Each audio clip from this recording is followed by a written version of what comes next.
దేవుని యొక్క వాక్యంలోనికి వెళ్ళిపోదాము. పరమగీతముల గ్రంథం 2వ అధ్యాయము 11, 12 వచనాలను ధ్యానం చేసుకుందాము.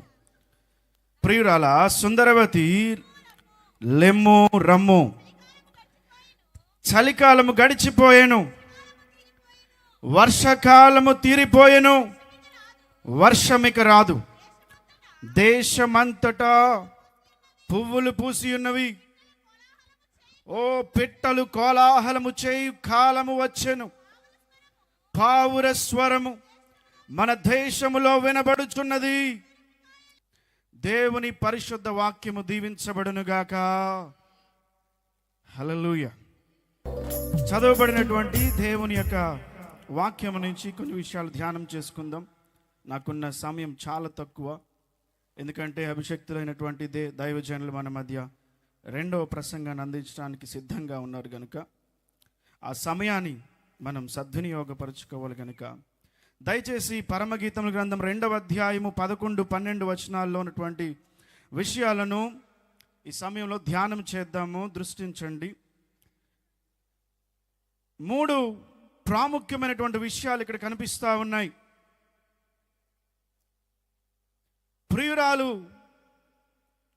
ప్రియురాలితో ప్రియుడు మాట్లాడుతున్నటువంటి మాట ఇది. ప్రియురాల సుందరవతి లెమ్ము రమ్ము. గత దినం సౌందర్యమును గురించి, ఏ సౌందర్యము? ఆత్మీయ సౌందర్యమును గురించి, వధువుకు ఉండాల్సిన శ్రేష్టమైనటువంటి సౌందర్యమును గురించి మనం నేర్చుకున్నాం. దేవుని సేవకులు జాన్ మంగాచార్యులు గారు చక్కగా దాన్ని వివరించారు. కాబట్టి దాన్ని మరలా ఒకసారి మనం మననం చేసుకుంటే సరిపోతుంది. పరమగీతము ఇంగ్లీష్లో సాంగ్ ఆఫ్ సాంగ్స్ అని అంటారు. గీతములకే గీతము అని అర్థం. లార్డ్ ఆఫ్ లార్డ్స్ అంటే రాజులకు, ప్రభువులకే ప్రభువు, కింగ్ ఆఫ్ కింగ్స్ అంటే రాజులకే రాజు, సాంగ్ ఆఫ్ సాంగ్స్ అంటే గీతములకే. అందుకే దీన్ని పరమగీతము అన్నారు. పరమగీతము. చాలా గీతాలు రాశాడు దైవజనుడైనటువంటి సొలొమోను గారు. 1వ అధ్యాయం 1వ వచనములో సొలొమోను రచించిన పరమగీతము అనేటువంటి మాటను మనం చూస్తాం. పరమగీతము, పరలోకపు గీతము, శారీర సంబంధమైన దృష్టితో చదవదగినది కాదు అని 1వ వచనములోనే దేవుడు మనకు తెలియజేస్తా ఉన్నాడు. చాలామంది దీని గురించి తెలియక శరీర సంబంధులుగా ఆలోచిస్తూ దానిని వేరే కోణంలో చదువుతారు కనుక వారికి అర్థం కాదు. దేవుని పిల్లలారా, వరునికి వధువుకి మధ్య ఉన్నటువంటి అన్యోన్యమైనటువంటి ప్రేమ బంధం ఇక్కడ కనిపిస్తూ ఉంది. ఈ పరమగీతముల గ్రంథములో క్రీస్తే గనుక లేకపోతే ఈ గ్రంథం మనకు అర్థం కాదు. క్రీస్తు ప్రభువారు కేంద్రీకృతమైనటువంటి శ్రేష్టమైన గ్రంథము ఈ 8 అధ్యాయాల గ్రంథము పరమగీతముల గ్రంథం. ఇక్కడ వినిపించే స్వరము ప్రభువారిది, స్పందించే స్వరము సంఘముది. వరుడు ఎవరు? ప్రియుడు ఎవరు? యేసుక్రీస్తు ప్రభువారు. ప్రియురాలు ఎవరు? సంఘమే. సంఘము అంటే నీవు నేనే. ప్రభు సంఘముతో నేరుగా చెబుతున్న మాట మనం ఇక్కడ వింటున్నాం. ఏంటది? నా ప్రియురాల సుందరవతి. బ్లేమ్లెస్ క్యారెక్టర్ని సూచిస్తూ ప్రభు అడ్రస్ చేస్తూ ఉన్న మాట ఇది. ఆత్మీయ సౌందర్యము. అది లేకుండా ప్రభు మనల్ని పిలవలేడు. ఆ సౌందర్యంను కోరిన వాడుగా కనిపిస్తా ఉన్నాడు ప్రభు. ఆత్మీయ సౌందర్యము, ముడత మచ్చ కళంకము లేని సౌందర్యము, నిర్మలమైన మనస్సాక్షితో ఉండినటువంటి సౌందర్యము. దేవుని బిడ్డలారా, ప్రభు సౌందర్యవతి, సుందరవతి అని పిలుస్తూ ఉన్నాడు. ఒకవేళ సౌందర్యం మనలో లేకపోతే ఆ పిలుపుకు యోగ్యత మనది లేదు అని మొదటి వచనం మనకు చెప్తా ఉన్నది. నిందారహితమైనటువంటి జీవితం మనకు లేకపోతే ఆ దినం ఈ స్వరం మనకు వినపడదు. తన ప్రియురాలితో చెప్తున్నాడు, సుందరవతి లెమ్ము రమ్ము, లెమ్ము రమ్ము. రెండు మాటలు కనిపిస్తా ఉన్నాయి, లెమ్ము రమ్ము అని. అయితే ఇంకా లోతుగా చెప్తున్నాడు, చలికాలము గడిచిపోయింది. ఏ కాలం చెప్పండి? ఒకటి గుర్తుపెట్టుకోండి, 3 కాలాలు ఉన్నాయి ఇక్కడ. ఎన్ని కాలాలమ్మా? 3 కాలాలు ఉన్నాయి. ఒకటి చలికాలము గురించి చెప్తా ఉన్నాడు, 2 వర్షాకాలము. చలికాలము గడిచిపోయింది, వర్షాకాలము తీరిపోయింది, వర్షమిక రాదు. ఇదిగో దేశమంతటా పువ్వులు పూసే కాలం వచ్చింది, పిట్టలు కోలాహలము చేయు కాలం వచ్చి. 3 కాలాలు కనిపిస్తున్నాయి, 3 కాలాలు కనిపిస్తున్నాయి. చలికాలము, వర్షాకాలము, ఇంకొకటి వసంతకాలం. ఏ కాలంలో పూస్తాయి పువ్వులు? అందుకే ప్రభు చెప్పాడు, అంజూరపు చెట్టు చిగురించినప్పుడు వసంతకాలము సమీపముగా ఉన్నదని మీకు తెలియను అని చెప్పేసి ప్రభు సంబోధించారు. వసంతకాలం, పువ్వులు పూసే కాలం. ఎందుకు కాలాల గురించి సంబోధిస్తున్నాడు ప్రియుడు ప్రియురాలతో? ఏం చెప్తున్నాడు? ఇది చలికాలము కాదు అని చెప్తున్నాడు. చలికాలం అంటే మౌనకాలం, ముడుచుకుపోయిన కాలం, ముడుచుకునే కాలం. పాత నిబంధనకి కొత్త నిబంధనకి, మలాకీ గ్రంథానికి మత్తయి సువార్తకి మధ్య 400 సంవత్సరాలు నిశ్శబ్దమైనటువంటి సంవత్సరాలు గడిచాయి. ఏ సంవత్సరాలు చెప్పండి? No profit, no miracles. దైవజనుడు కీర్తనకారుడు 74వ కీర్తనలో ఈ మాట చెప్తాడు. 74వ కీర్తన 9వ వచనం చదువుతారమ్మా? ఏమంటున్నాడు అక్కడ? 74:9 సూచక్రియలు మాకు కనబడుటలేదు, ఏ ప్రవక్తయు లేకపోయెను. ఇది ఎంతకాలం జరుగుద్దో అర్థం కావట్లేదు, దానిని ఎరిగిన వాడు మాలో ఎవడును లేడు అని చెప్తా ఉన్నాడు. ఈ కాలం ఎంతవరకు కొనసాగుతుందో మాకు అర్థం కావట్లేదు అంటున్నాడు. సూచక్రియలు లేని కాలం అది, ప్రవక్త కనిపించని కాలం, దర్శనం చెప్పువాడు లేని కాలం. ఎంతకాలం జరుగుతుందో అర్థం కావట్లేదని దుఃఖ స్వరంతో మాట్లాడుతూ ఉన్నాడు. That is famine. అందుకే ఆమోసు గ్రంథంలో 8వ అధ్యాయం 11వ వచనంలో ఈ మాట చెప్పాడు. చదువుతారమ్మా? రాబోవు దినముల యందు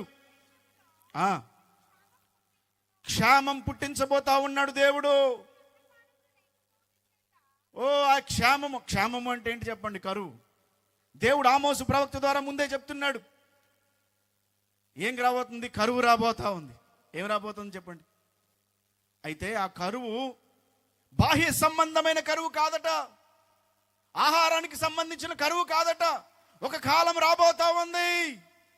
ఆ కాలము ఎలాంటి కాలం అంటే ఆహారము దొరకని కాలము కాదు. కానీ చదువమ్మా, అది అన్నపానములు లేకపోవుట వలన కలుగు క్షేమము కాక, యెహోవా మాట వినకపోవుట వలన కలుగు కరువది. ఏం దొరకదు వారికి? దేవుని మాట దొరకని కాలం ఒకటి వస్తుంది. దేవుని మాట దొరకని కాలం ఒకటి వస్తుంది. అయిలారా, మీ చేతుల్లో ఉన్న బైబుల్స్ రేపు మీ చేతుల్లో ఉంటాయో ఉండవో తెలియదు. దేవుని వాక్యం గుండెల్లోకి రాసుకోమంటున్నాడు దేవుడు. హృదయం అనే పలక మీద రాసుకోమంటున్నాడు దేవుడు. క్షేమ కాలము రాబోతా ఉంది. వాక్యము దొరకని కాలం. ఈ దిక్కు నుంచి ఆ దిక్కు తిరిగినా సరే దేవుని వాక్యము దొరకని కాలం ఒకటి వస్తుందట. అయితే ఇది పాత నిబంధనలో దేవుడు చెప్పినట్లుగా, ఆమోసు ద్వారా పలికించినట్లుగా ఆ కాలం వచ్చింది. ప్రవక్త లేడు. నతానీయులు అందుకే అంటాడు, ఏదైనా మంచిది నజరేతు నుంచి రాగలదా?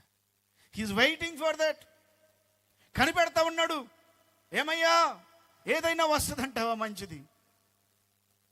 ఈ దిక్కు నుంచి ఆ దిక్కు ఎక్కడా లేదు. ప్రభువారు దాన్ని, ఆ నిశ్శబ్దాన్ని తీసివేశారు.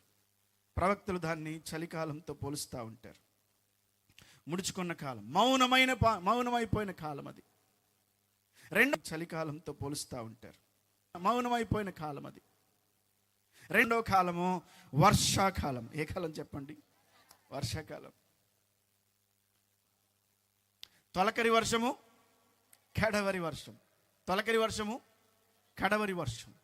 దైవజనుడు జకర్యా గ్రంథకర్త 10వ అధ్యాయం 1వ వచనంలో ఈ మాట చెప్తూ ఉన్నాడు. కడవరి వాన కాలమున వర్షము దయచేయుమని యెహోవాను వేడుకొనుడి అని ప్రజలతో చెప్తా ఉన్నాడు. దేని కొరకు వేడుకోమంటున్నాడు? కడవరి వర్షము. చెప్పాలందరూ నాకు. కడవరి వర్షము. ఏంటి వర్షం? ఏంటి ఈ వర్షము గురించి చక్కగా హోషేయ గ్రంథకర్త 6వ అధ్యాయం 3వ వచనంలో చక్కటి మాట చెప్తా ఉన్నాడు. ఈ వర్షము ఎవరో కాదట, ప్రభువేనట. యెహోవా. చదవమ్మా. అమ్మ మైక్లో చదవకూడదు, గట్టిగా చదవండి. ఎవరైనా ఒకరు గట్టిగా చదవండి, స్పీడ్గా చదవండి. యెహోవాను గూర్చిన జ్ఞానము సంపాదించుకొందము రండి. యెహోవాను గూర్చిన జ్ఞానము సంపాదించుకొనుటకు ఆయనను అనుసరించుదుము రండి. ఉదయము తప్పక వచ్చు రీతిని ఆయన ఉదయించును. వర్షము వలె ఆయన మన యొద్దకు వచ్చును. అదిగో చెప్పండి, ఎట్లా వస్తాడు ఆయన? వర్షం. ఈ వర్షము దేనికి సూచనగా ఉంది? మన ప్రభు వారికే సూచనగా ఉంది. ఈ కడవరి వర్షము గురించి ప్రవక్తలు ముందే ప్రవచించారు. కడవరి వర్షము వలె దేవుని ఆత్మ ప్రజల మీదకి వస్తుందట. దేవునికి స్తోత్రం చెప్పండి. హల్లెలూయా, హల్లెలూయా. కడవరి ఉజ్జీవాన్ని చూస్తారు. అంచె దినాలలో దేవుని యొక్క కడవరి వర్షం ప్రజల మీదకి వస్తుంది అని. పెంతుకోస్తు పండుగ దినం నాడు 120 మంది శిష్యులైన వారంతా కూడా మేడగదిలో ప్రార్థన చేస్తూ ఉన్నప్పుడు ఆకాశము నుంచి అగ్ని వారి మీద కురిసింది. పరిశుద్ధాత్ముడు వారందరి మీదకి నాలుకల వలె విభజింపబడి ఒక్కొక్కరి మీద వ్రాలినట్లుగా మనం చూస్తాం. ఒక్కొక్కరి మీద వ్రాలినట్టుగా మనం చూస్తాం. మూడవది వసంతకాలం. ఏ కాలం చెప్పండి? వసంతకాలం. ఒకటి చలికాలం. అది గడిచిపోయిందని చెప్తున్నాడు. వధువు సంఘముతో ప్రియుడు చెప్తున్న మాట ఏంటంటే, అది గడిచిపోయింది, ఇది తీరిపోయింది. ఇప్పుడు వసంతకాలము. దేశమంతటా పువ్వులు పోస్తాయి. చెప్పండి, మళ్ళీ చెప్పండి. ఒకటి పావుర స్వరము, స్వరము. 2 పెండ్లి కుమార్తె స్వరము. 3 పెండ్లి కుమారుని స్వరము. దేశములో పావుర స్వరం వినబడతా ఉంది అని చెప్తున్నాడు. సుందరవతి అయినటువంటి కాబోయే తన భార్యతో చెప్తున్న మాట, వధువు సంఘముతో ప్రభువు చెప్తున్న మాట ఏంటంటే, లెమ్ము రమ్ము అని చెప్తూనే ఏమంటున్నాడంటే, ఇదిగో పావుర స్వరం మన దేశంలో వినబడతా ఉంది. లే, పావుర స్వరం వినబడతా ఉంది, లెగో. ఎందుకు లేవాలి పావుర స్వరానికి? పావుర స్వరము పరిశుద్ధాత్మ స్వరం. ప్రకటన గ్రంథములో ఆత్మ సంగములతో చెప్పుచున్న మాట చెవి గలవాడు వినుగాక అన్నాడు. ఈ స్వరం అందరికీ వినిపిస్తుందా? దేశమంతటా మారు మోగుతున్నటువంటి పావుర స్వరం గురించి ఒక ప్రశ్న. ఆ పావుర స్వరాన్ని మనం వింటున్నామా? మాట్లాడుతున్న స్వరము మనం వినగలుగుతున్నామా? యేసుక్రీస్తు ప్రభువారు ఈ భూమి మీద నుంచి వెళ్ళిపోయేటప్పుడు చెప్పాడు, ఆయన వచ్చి లోకమును ఒప్పింపజేస్తాడు. పాపమును గురించి, తీర్పును గురించి ఒప్పింపజేస్తాడు. లోకమంతటిని ఒప్పింపజేస్తాడు. ఈ సభల యొక్క ముఖ్య ఉద్దేశం ఏంటో తెలుసా అండి? మీరు పావుర స్వరము వినాలని, పరిశుద్ధాత్మ దేవుని స్వరము మీరు వినాలని. ఏం వింటున్నాం మనం? ఏం వినబడుతుంది మనకి? పావుర స్వరం వింటున్నామా మనం? పరిశుద్ధాత్మ దేవుడు నిన్ను ఒప్పింపజేస్తూ ఉన్నాడు. ఒప్పుకొని పాపాలను అంటున్నాడు. కడగబడు అంటున్నాడు. లేచి నిలబడు అంటున్నాడు. వినబడుతుందా ఈ స్వరం మనకి? వినిపిస్తుందా? అందుకనే చక్కటి మాట, చెవి గలవాడు వింటాడట. 7 సందర్భాల్లో ప్రకటన గ్రంథంలో ఇదే మాట వరుసగా ఉంటుంది మనకి. ఆత్మ సంగములతో చెప్పుచున్న మాట, చెవి గలవాడు వినుగాక, చెవి గలవాడు వినుగాక. ఎఫెసీ 2:7, ప్రకటన గ్రంథం 2వ అధ్యాయం 7వ వచనంతో ఎఫెసీ సంఘంతో మాట్లాడుతూ ఉన్నాడు. ఆత్మ సంగములతో చెప్పుచున్న 2వ అధ్యాయం 11వ వచనం. సంగములతో ఆత్మ చెప్పుచున్న మాట చెవి గలవాడు వినుగా కాని స్మరణ సంగముతో పెర్గమ సంఘముతో 2వ అధ్యాయం 17వ వచనంలో, 2వ అధ్యాయం 29వ వచనంలో, 3వ అధ్యాయం 6వ వచనంలో, 3వ అధ్యాయం 13వ వచనంలో, 3వ అధ్యాయం 22వ వచనంలో మనం చూస్తాం. ఆత్మ సంగములతో మాట్లాడుతూ ఉన్నాడు. పరిశుద్ధాత్మ దేవుడు మనందరితో మాట్లాడుతూ ఉన్నాడు. ఆలకించట్లేదు. పెడచెవిని పెడతా ఉన్నారు చాలా మంది. సంగములతో మాట్లాడుతూ ఉన్నాడు. దైవజనుడు నిలబడి దేవుని వాక్యం చెప్తున్నప్పుడు దేవుడు మన రహస్య జీవితాలను వెలుగు తీస్తున్నాడు. ఎట్లా తెలుస్తుంది ఆయనకి? సేవకుడికి ఎట్లా తెలుస్తుందండి? ఏమి ఎరగనట్టుగా వచ్చారు భార్యాభర్తలు ఇద్దరు కూడా. అననీయ, ఎవరు చెప్పారు ఈయనకి? ఏమో ఇంతకే అమ్మావా? ఇంతకే అమ్మానయ్యా అంటున్నాడు. ఎందుకు నీవు పరిశుద్ధాత్మను? ఎవరు మోసం చేయగలరు సంఘమును? పరిశుద్ధాత్మ దేవుని ఎవరు మోసం చేయగలరు? దేవుడు మనతో సూటిగా మాట్లాడుతూ ఉన్నాడు, మనం గ్రహించలేకపోతా ఉన్నాం. పరిశుద్ధాత్మ దేవుడు ప్రతి ఒక్కరితో ఇది నాన్న మాట్లాడుతూ ఉన్నాడు. పెడచెవిని పడుతున్నారు. దేవుని బిడ్డలారా, దేవుడు సేవకులు నిలబెట్టుకొని నీ కుటుంబం కొరకు మాట్లాడుతున్నాడు. అమ్మా, ఇది క్షేమం కాదు, నువ్వు చేసే పద్ధతి మంచిది కాదు. అది దేవుడు సేవకుని హృదయంలో పుట్టిస్తున్న భారం, సేవకుని మనస్సులో కలిగిస్తున్న భారం. పేతురుకి ఎట్లా తెలుసు? సత్సేమర ఒప్పుకోట్ల పరిశుద్ధాత్మ దేవుని ముందు ఆయన ఒప్పింపజేస్తున్నాడు మనందరినీ. అననీయ సప్పీరాలు సిద్ధంగా లేరు ఒప్పుకోవడానికి. అందుకే పడి ప్రాణము విడిచారు. ఇది నన్ను ఎంతమంది చనిపోవట్లేదు అట్లాగా? ఎంతమంది మృతులుగా ఉన్నారు ఈ రోజున? దేవుని బిడ్డలారా,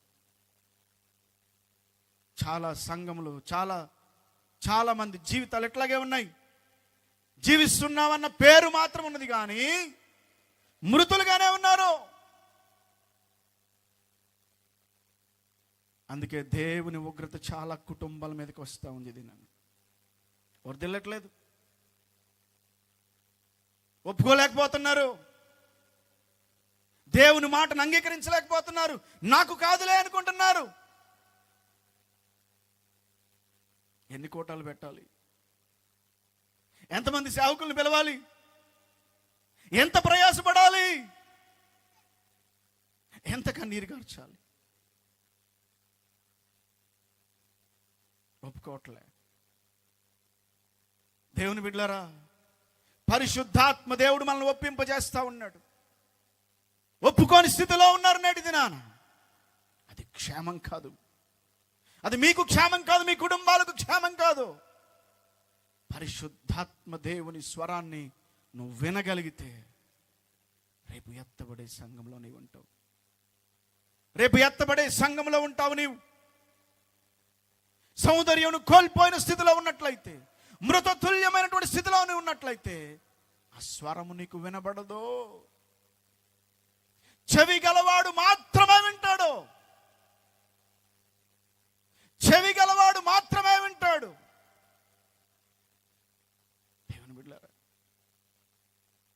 పశ్చాత్తాపడకుండా ఎన్నాళ్ళు ఉంటావు? నీ పాపాలు ఒప్పుకోకుండా ఎన్నాళ్ళు ఉంటావు? ఇంకా నీవు బాప్తీసం తీసుకోకుండా ఎన్నాళ్ళు ఉంటావు? దేవుడు నీకు ఎన్ని అవకాశాలు ఇవ్వాలి? దేవుని బిడ్డ,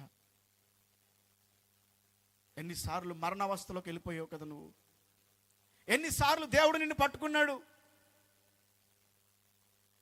ఐసీయూలోకి వెళ్ళిపోయావు కదా, మరణావస్థలోకి వెళ్ళిపోయావు కదా. దేవుడు తన కృప చేత నిన్ను రక్షించుకోలేదా? ఎందుకు ఆయన ఇంత ప్రేమిస్తున్నాడు నిన్ను? ఎందుకు ఇంకా పాపాన్ని జుర్రుకుంటా ఉన్నావు? ఎందుకు పాపంలో పడి తిరుగుతా ఉన్నావు?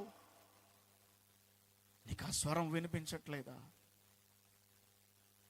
దేవుడు వేదనతో భారముతో ఏర్పాటు చేసిన ఈ కూడికలో నీ జీవితంలో అలా వ్యర్థమైపోతే అంతకంటే భ్రష్టత్వం ఏముందండి? అంతకంటే భ్రష్టత్వం ఏముంది?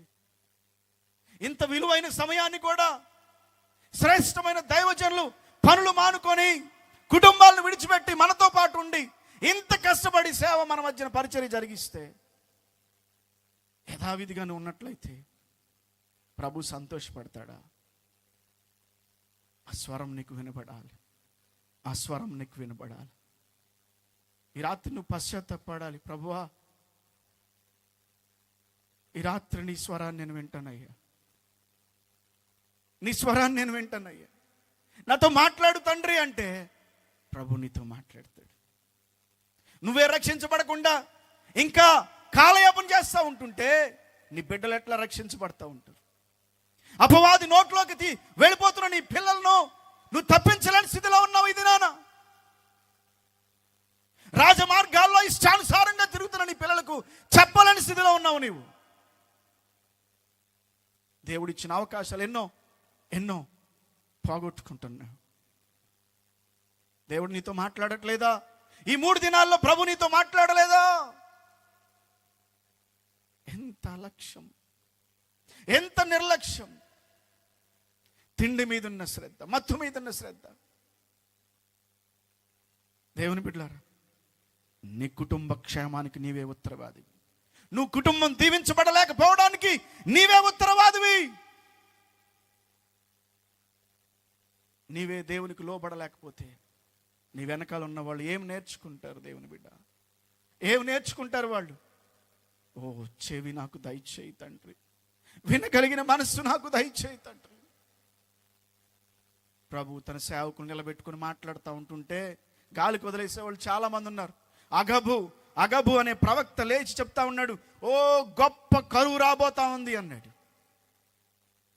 పరిశుద్ధాత్మ దేవుడు అగబు నిలబెట్టుకొని చెప్తా ఉన్నాడు, కరువు రాబోతా ఉంది అని. పరిశుద్ధాత్మ స్వరాన్ని తేలికగా తీసుకుంటున్నారు చాలా మంది. మన దేశములో వినబడుచున్నది. వినబడుతుందా? వింటున్నారా? వినే స్థితిలో మనం ఉన్నామా? రెండోది ఏం చెప్పాను నేను? ఒకటి పావుర స్వరం, రెండోది ఏ స్వరం? పెండ్లి కుమార్తె స్వరం. ఏ స్వరం చెప్పండి? ప్రకటన గ్రంథం 22వ అధ్యాయం 17వ వచనం చదువుతారమ్మా. ఆత్మయు పెండ్లి కుమార్తెయు రమ్ము అని చెప్పుచున్నారట. ఆత్మయు పెండ్లి కుమార్తెయు. ఆత్మస్వరము పెండ్లి కుమార్తె స్వరముతో కలిసిపోవాలా? దేవునికి స్తోత్రం చెప్దామా? హల్లెలూయా. ఆత్మయు పెండ్లి కుమార్తెయు ఒకే స్వరాన్ని వినిపిస్తున్నారు. రమ్ము, ఇంక వేరే మాట లేదు, వేరే ఆశ లేదు. పౌరము కోరుకుంటుంది, సంఘము కోరుకుంటుంది ఒకటే, మారనాథ. మారనాథ అంటే అర్థం ఏంటంటే, ప్రభువా రమ్ము. సంఘము కోరుకుంటున్న మాట ఏంటి అంటే, ప్రభువా రమ్ము. మన స్వరము పరిశుద్ధాత్మ స్వరముతో కలిసిపోవాలా? కలిసిపోవాలా? నీ స్వరము వేరేగా ఉండడానికి వీలు లేదు. ఒకటే స్వరం మనకు ఉండాలి. అదిగో ప్రభు వస్తున్నాడు. తీర్పులు తీర్చుకునే సమయం కాదు ఇదని చెప్పాడు పౌలు గారు. ప్రభు త్వరగా రాబోతా ఉన్నాడు. ఎవరికి నీ ఒకరినొకరు తీర్పులు తీర్చవద్దు. ఏది జరిగినా విడిచిపెట్టండి, ప్రభు రాబోతున్నాడని చెప్పండి. ధైర్యపరచండి. ఓ సడలైనటువంటి మోకాళ్ళను దృఢపరచండి. బలహీనుల పట్ల దయ కలిగి ఉండండి. సంఘ క్షేమాభివృద్ధి కొరకు పాటుపడండి. మన స్వరం పావుర స్వరముతో కలిసిపోవాలా? ప్రభు యొక్క పరిశుద్ధాత్మ యొక్క స్వరముతో కలిసిపోవాలని చెప్తున్నాడు. ఆత్మయు పెండ్లి కుమార్తె యొక్క స్వరము ఒకటే, వేరే స్వరం లేదు, వేరే స్వరం వినపడదు. అమ్మా, ఈరోజు మన స్వరం ఏమని మాట్లాడుతూ ఉంది? మన గాత్రం, మన గొంతు ఏం మాట్లాడుతూ ఉంది? ప్రభు చాలా సమీపంగా ఉన్నాడు. భయంకరమైనటువంటి కరువులు రాబోతూ ఉన్నాయి. ఇది వరకు కరోనాకు చెప్పినట్లుగా ఫోన్లో తెగ చెప్తున్నారు. ఏమని? సైబర్ నేరగాళ్ళు అయి ఉండొచ్చు, జాగ్రత్త. మీ చుట్టాలు హాస్పిటల్లో ఉన్నారని నమ్మకండి. కరోనా కంటే డేంజరా ఇది? అవును, రాబో కరువును సూచిస్తూ ఉంది. దొంగలు మాస్కులు వేసుకుని రాత్రులు తిరగట్లేదు, బ్యాంకులు దోచేస్తున్నారు. ఎట్లా జరుగుతూ ఉందో తెలియట్లేదు. మీకు తెలియకుండానే మీ ఫోన్లో డబ్బులు మాయమైపోతా ఉన్నాయి. ఎట్లా జరుగుతుందో తెలియదు. భయంకరమైన ఆర్థికపరమైన కరువులు ప్రపంచాన్ని చుట్టుకోబోతా ఉన్నాయి. ఎవరు కాపాడగలరు మనల్ని? మనం ఎంత ప్రొటెక్ట్ చేసుకుందామన్న మన వల్ల కావట్లేదు. దేవుని బిడ్డలారా, ఎంత జాగ్రత్తగా ఉండాలో దేవుని పిల్లలు, ఎంత జాగ్రత్తగా ఉండాలో దేవుని పిల్లలు, ఎంత విజ్ఞత కలిగి ఉండాలో, వివేచన కలిగి ఉండాలో దేవుని పిల్లలు. ప్రభు రాబోతా ఉన్నాడు. ప్రభు చాలా సమీపంగా ఉన్నాడు. చలికాలం గడిచిపోయిందమ్మా. వర్షాకాలం మరలా ఇక రాదు. మనమున్నది వసంతకాలం. పిట్టలు కోలాహలం చేస్తూ ఉన్నాయి, పువ్వులు పూస్తూ ఉన్నాయి. వసంతకాలానికి మూడు విషయాలు ఉన్నాయి. ఒకటి చిగుర్చాలి, ఒకటి ఏం చేయాలి? బ్లోజమ్ అన్నమాట, అంటే చిగురించాలి. 2 పూయాలి, 3 కాయాలి. ఇది వసంత కాలంలో జరగవలసినటువంటి అంశాలు. చిగుర్చాలి. ఈ 3 ఒకే సందర్భంలో ఒకరి గురించి వ్రాయబడిన మాట. సంఖ్యాకాండం 17వ అధ్యాయం 8వ వచనంలో గనుక మనం చూస్తే, అహరోను కర్ర రాత్రికి రాత్రే చిగుర్చిందట. దేవునికి స్తోత్రం. వెంటనే రాయబడిన మాట ఏంటో తెలుసండి? అది చిగుర్చి ఏం చేసింది చెప్పండి? చిగుర్చిన వెంటనే ఏం చేయాలా? అమ్మ, దేవుడు ఏం కోరుకుంటున్నాడో చూడండి మన నుంచి. చిగుర్చిన వెంటనే అది ఏం చేసిందట? పువ్వులు పూసింది. దాని తరువాత ఏం చేసింది? బాదము పండ్లు గలదైపోయింది. అహరోను కర్ర మిగతా వారందరి కర్రల కంటే కూడా బహుశ్రేష్టముగా, రమ్యముగా కనిపిస్తా ఉంది. చాలా మంది బాప్తిజాలు తీసుకుని ఆగిపోతారు. వాళ్ళ అభివృద్ధి కూడా ఆగిపోతుంది. దేవుడు చాలా దీవించాలని ప్రేరేపించి చక్కటి బాప్తిజం వరకు సిద్ధపరిచాడు. అంతా బానే ఉంది. తీసుకున్న తర్వాత వాళ్ళు వికసించడం మానేస్తారు. చిగిర్చిన నీవు పుష్పించాలి, పుష్పించిన నీవు ఫలములు ఫలించాలి. ఏది నీ యొక్క గ్రోత్? ఏది? వసంత కాలంలో జరగాల్సిన 3 పనుల గురించి ప్రభువు మాట్లాడుతూ ఉన్నారు ఈ రాత్రి. సంగమా, ఏం చెప్దాం మనం ప్రభుకి? పరిశుద్ధాత్మ దేవుని స్వరముతో మన స్వరం ఏకీభవిస్తుందా? అదే స్వరం మనలో పడుతుందా? మన ఆశ ప్రభు కొరకే ఉందా? చుట్టూ చూస్తున్న వాటిని గమనించండి. అంజూరపు చెట్టు చిగురుస్తూ ఉంది, గమనించండి. వసంతకాలము చాలా సమీపముగా ఉందని ప్రభు శిష్యులతో చెప్తున్నారు.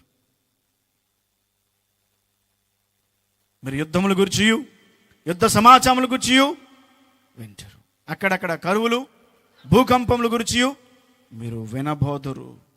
అంతము వెంటనే రాదు. ఇవన్నీ జరగవలసి ఉన్నది.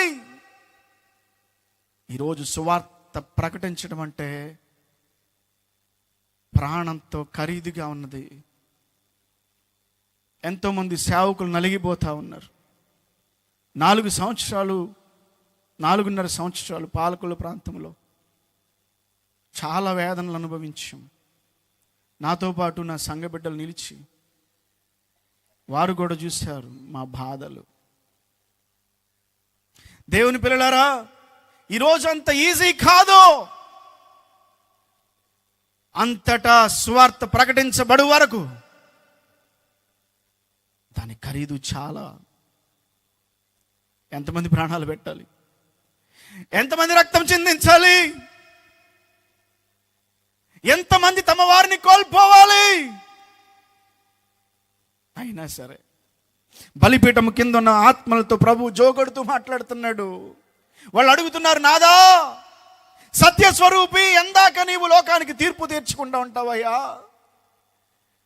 మమ్మల్ని చంపిన వారి నిమిత్తం తీర్పు తీర్చకుండా ఎందాక ఉంటావంటే ప్రభు బదులేమిస్తున్నాడు తెలుసా? బలిపీఠంకున్న ఆ యొక్క హతసాక్షుల యొక్క ఆత్మలతో ప్రభు ఏం చెప్తున్నాడు తెలుసా?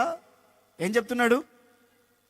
మీ వలనే చంపబడబో వారి యొక్క సహదాసుల యొక్క లెక్క పూర్తి అగు వరకు ఇంకా కొంచెం కాలం ఓపిక పట్టాలంటున్నాడు. ఇంకెంతమంది చంపబడాలి ప్రభు అని అడుగుతున్నారు బలిపీఠంకున్నటువంటి హతసాక్షులు. లక్షల మంది సేవకులు చనిపోతే, రక్తాన్ని చిందిస్తే, ఈరోజు ఇక్కడ కూర్చున్నాం మనం. అగ్నికి తమ దేహాలను ఆహుతి చేసుకుంటే ఈరోజు శ్రేయస్కరంగా వింటున్నాం మనం. ప్రభు అంటున్నాడు, ఇంకా లెక్క ఉందయ్యా, ఆ లెక్క ఉంది. ఒక్కొక్క రక్తపు బిందువు, ఒక్కొక్క దైవజనుని రక్తపు బిందువు కొన్ని వేల ఆత్మను రక్షిస్తుందట. అది చిందించబడితేనే కదా అంటున్నాడు ప్రభు. వెళ్ళరా, ఎందుకు జాగు చేస్తున్నాడో తెలుసా? నీకోసమే. నువ్వింక రక్షించబడకుండా బాప్తీసం తీసుకోకుండా జాగు చేస్తున్నావు. నీకోసమేనేమో ఇంకా ప్రభు రాకుండా ఉన్నాడు. సంఘం అంటుంది ప్రభు రమ్ము అంటుంది. ప్రభు అంటున్నాడు నా బిడ్డ రక్షించబడాలంటున్నాడు. బలిపీఠం కింద హతసాక్షులు అంటున్నారు, నాదా ఇంకెప్పుడు వస్తావు అంటున్నారు. కానీ ఎవరి కోసం జాగు చేస్తున్నాడు ప్రభు? రక్షించబడకుండా తిరుగుతున్నావే, నీకోసమే. మారు మనసు లేకుండా తిరుగుతున్నావే, నీకోసమే. ఇంకెంతమంది రక్తం చిందించాలి? ఇంత సువార్త అందించబడుతున్నా మన స్వరం పావుర స్వరంతో కలిసిపోవాలి. వేరే ఆలోచన మనకు ఉండకూడదు. ప్రియుని మీద ఆశ పెట్టుకున్నటువంటి వధువు కనిపించాలి. ఆయన సౌందర్యమును కోరుకుంటున్నాడు, ఆత్మీయ సౌందర్యను, ముడత మచ్చ కళంకము లేని సౌందర్యమును కోరుకుంటూ లెమ్ము రమ్ము అంటున్నాడు ఆయన. వినబడుతుందా స్వరం మనకి? మూడవది పెండ్లి కుమారుని స్వరము. ఏ స్వరము చెప్పండి? పెండ్లి కుమారుని స్వరము. ఇదిగో పెండ్లి కుమారుని స్వరము విను గడియ రాబోతా ఉంది. దేవునికి స్తోత్రం, హల్లెలూయా. ఎంత సంతోషకరమైన సమయం. ప్రభు వచ్చేస్తే బాగుండని కోరుకునే వాళ్ళు ఎంతమంది చేతులు ఎత్తండి ఒకసారి. ప్రభు ఇప్పుడు వచ్చేస్తే బాగుండు అని కోరుకునే వాళ్ళు చేతులు ఎత్తండి ఒకసారి. ధైర్యం సరిపోవట్లా, చాలా మందికి ధైర్యం సరిపోవట్లా. కానీ సంఘం యొక్క స్వరం ఏమై ఉండాలి తెలుసా? ప్రభువా రాయ్యా, ప్రభువా రా తండ్రి అని చెప్పి అర్థించాలట. పెండ్లి కుమారుని స్వరము విని గడియ కొరకు ఆశపడతా ఉండాలి. యోహాన్ అంటున్నాడు, యోహాన్ రాసిన సువార్త 3వ అధ్యాయం 29వ వచనంలో ఒక చక్కటి మాట. నేను ముగించేస్తాను, ఆ సమయం అయిపోయింది. అమ్మా, పెండ్లి కుమార్తె గలవాడు, పెండ్లి కుమారుడు అయితే నిలువబడి పెండ్లి కుమారుని స్వరము. ఏ స్వరము చెప్పండి అమ్మ, అందరూ చెప్పాలా? పెండ్లి కుమారుని స్వరము వినడి స్నేహితుడు ఆ పెండ్లి కుమారుని స్వరము విని మిక్కిలి సంతోషిస్తాడు. దేవునికి స్తోత్రం, హల్లెలూయా. ఎవరి పెండ్లి కుమారుడు? అమ్మ చెప్పాలి నాతో, ఎవరు? యోహాను గారు అమితమైన సంతోషంలో రాసిన మాట ఇది, అమితమైన ఆనందంలో రాసిన మాట ఇది. పెండ్లి కుమారుని స్నేహితుడు తన్ను పెండ్లి కుమారుని స్నేహితునిగా పోల్చుకొని మాట్లాడుతూ ఉన్న మాట ఇది. దేవునికి స్తోత్రం, హల్లెలూయా. దేవుని బిడ్డలారా, సంపూర్ణమయ్యేటువంటి మన సంతోషాలన్నీ సంపూర్ణమైపోయే సమయం ఏంటో తెలుసా? పెండ్లి కుమారుని స్వరము విను ఆ గడియ, ఆ గడియ, ఆ గడియ. అర్ధరాత్రి ఒక కేక వినబడుతూ ఉంది. కన్యకులు సిద్ధపడుతున్నప్పుడు అర్ధరాత్రి కేక వినబడుతుంది, ఇదిగో పెండ్లి కుమారుడు వచ్చేస్తున్నాడు. పరిశుద్ధాత్మ దేవుడు మనల్ని మెలకుపరుస్తున్న సమయం అర్ధరాత్రి కేక. అర్ధరాత్రి వినబడుతున్న కేక మెలకువ గలవారికి మాత్రమే వినబడుతుంది. దేవునికి స్తోత్రం చెప్పండి, హల్లెలూయా. అర్ధరాత్రి వినబడు కేక అది. చాలా మంది దివిటీలు ఆరిపోయి ఉంటాయి, ఏమి చెయ్యాలో తోచని స్థితిలో ఉంటారు. అర్ధరాత్రి వేళ కొనువాడు దొరకని కాలం అది. కానీ ఒక స్వరం వినబడుతుంది, ఇదిగో పెండ్లి కుమారుడు విచ్చేశాడు. ఆ స్వరము విన్నటువంటి ఆ యొక్క సిద్ధపడిన కన్యకులు ప్రభుతో కలిసిపోయారు. దేవుని బిడ్డలారా, సిద్ధపాటు లేని కన్యకులు విడిచిపెట్టబడ్డారు. ఎక్కడుంటాం మనం? అర్ధరాత్రి కేక వినేటువంటి మెళుకువతలోనే ఉన్నామా మనం? ఈ రాత్రి ప్రభు వస్తే ఎత్తబడు గుంపులో మనం ఉండడానికి అర్హతను కలిగి ఉన్నామా? అదే మెళుకువత, మెళుకువత, మెళుకువత. ప్రభు మనల్ని ప్రేరేపిస్తూ ఉన్నాడు, ప్రభు మనల్ని ప్రోత్సహిస్తూ ఉన్నాడు. సిద్ధపడు సంగమా, సిద్ధంగా ఉండు. పావుర స్వరము పెండ్లి కుమార్తె స్వరముతో కలిసిపోవాలి. పెండ్లి కుమారుని యొక్క స్వరము విను గడియ కొరకు వేగిర పడిపోవాలి. ఆయన అంటాడు, అమితమైన ఆనందంతో అంటాడు, నా తండ్రి చేత ఆశీర్వదించబడిన వారులారా రండి, నా కుడి వైపుకు రండి. ఎందుకు? ఆయన సంతోషంలో మనం పాలివారం కావాలి. ప్రకటన గ్రంథం 19వ అధ్యాయం చదవడానికి వివరించడానికి సమయం లేదు కనుక చెప్తా ఉన్నాను. దేవుని బిడ్డలారా, గొర్రె పిల్ల మహోత్సవ సమయమట. ఏ సమయం అది? అది వర్షాకాలము కాదు, అది చలికాలము కాదు, అది వసంతకాలము కాదు, మహోత్సవ కాలం. ఉత్సవ కాలంలోనికి అడుగు పెట్టేటువంటి సమయం. అక్కడ దేవుని దూతల స్వరం మాత్రమే మనం వింటాం. గొర్రె పిల్ల మహోత్సవ సమయం. ఏ పాపానికి, ఈ లోక సంబంధమైన వాటి వినడానికి తావే లేని స్థలం అది. ఎక్కడ నిలుస్తావు నీవు? ఈ రాత్రి ఆలోచించుకో. దేవుని దయచేసి అందరి మోకాళ్ళ మీదకి రండి, అందరి మోకాళ్ళ మీదకి రండి. ప్రభు విలువైనటువంటి సమయాన్ని ఇస్తే, ఈ జీవితాన్ని ఇన్నేళ్ళు వృధా చేసావు కదా. ప్రభు అడుగుతున్నాడు, నేను ఇంకెంత సమయం ఇవ్వాలి నీకు? ఇంకెన్నిసార్లు నేను బ్రతికించాలి? తోటమల్లి అంటున్నాడు, ఈ సంవత్సరమైనా ఉంచయ్య. నీ పక్షమున పరిశుద్ధాత్మ దేవుడు అర్జిస్తా ఉన్నాడు. నిబంధనలోనికి అడుగు పెట్టాలని నువ్వు ప్రభు నీతో మాట్లాడుతూ ఉన్నాడు. రేపు నీది కాదు. దయచేసి కుర్చీలో కూర్చున్న వారు కూడా వీలైతే లేచి నిలబడండి, లేదా మోకాళ్ళు ఉంచండి. Please submit your self. దయచేసి అందరూ కూడా మోకాళ్ళ నుంచి ప్రభు సన్నిధిలో పశ్చాత్తాపడదాం. ఈ ఆఖరి కూడికలో ప్రభువుకి నీ జీవితాన్ని సమర్పించుకుంటావా? హతసాక్షుల యొక్క స్వరం కూడా దేవుడు వినిపించుకోవట్లేదే నీ కోసం. భయంకరమైన కీడు కాలంలో కూడా నిన్ను తప్పిస్తూ వస్తున్నాడే. నిన్ను, నీ కుటుంబాన్ని నిలవబెట్టుకోవాలి ప్రభు ఆశిస్తున్నాడే. ఇంకెన్ని అవకాశాలు ఇవ్వాలి నీకు? ఇంకెప్పుడు మారుతారు? ఇంకెప్పుడు రక్షించబడతారు? ఎన్ని సంవత్సరాలు పోస్ట్పోన్ చేస్తారు?